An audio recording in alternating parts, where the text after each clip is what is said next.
everyone, Suzannah here from the Tapping Association, and today I wanted to dive into a really fascinating concept in EFT tapping, which is known as daisy chaining. Such a cute name. So if you've ever had in your sessions one breakthrough lead straight into another, or felt that really natural flow of your session, then this video is for you, because I'm going to tell you what it's all about. So daisy chaining is a really beautiful process where working on one emotional or physical issue unexpectedly brings relief in another issue, almost like a ripple effect. And you can imagine this like a daisy chain. So each one of those little flowers in the daisy chain represents a part of you blooming as you heal. And as you gently kind of connect one to another, you may notice that growth in one area just naturally encourages healing and growth in other areas without you having to force things or struggle in any way. So to help you really understand what this means, like if you're a client, what this can feel like is, you say you're tapping on one specific memory and then you kind of feel like it's cleared, and then something else pops up really suddenly. You think, oh, where did that come from? So you might get a new memory, just something that where you feel unexpectedly calm or chilled out, or a sense of lightness. Or maybe you get a new fresh insight on how you see a particular situation. And it can feel quite exciting. It can feel a bit buzzy. It can feel quite healing, almost like you're kind of putting puzzles into place and you're thinking, oh, I'm moving on to the next one already.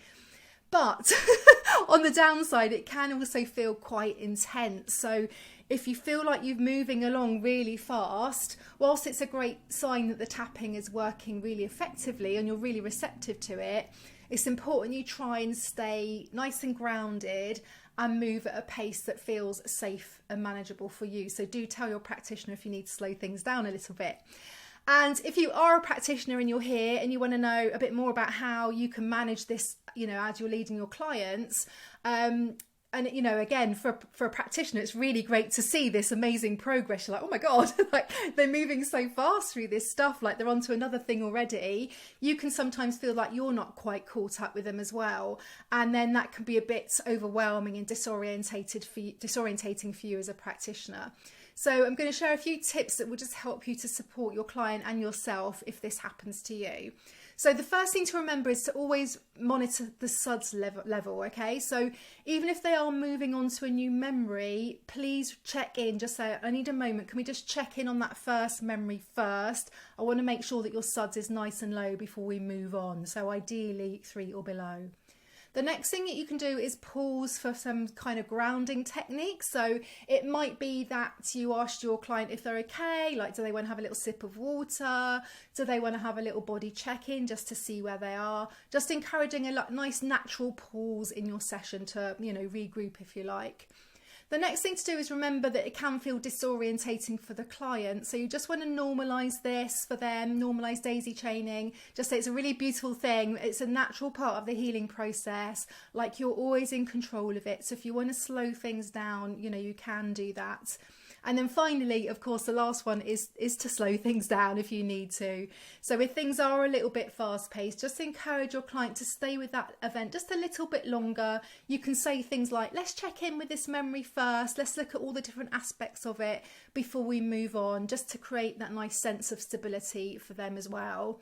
And then when you're finishing your session where there has been daisy chaining, making sure again that your client feels nice and grounded. You might want to do some nice wrapping up, kind of putting things in a box for next time, or do some tapping affirmations just focused on peace, safety and feeling centered.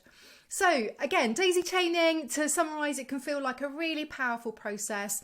It works best when it's used with care and responsibility, making sure that you're nice, mindful and grounded for you and your clients, help them to move through those shifts nice and smoothly. So that's daisy chaining in a nutshell. I hope that you found this video helpful. Please do remember to like and subscribe so that I can keep on creating free content for you. Thanks for watching and happy tapping.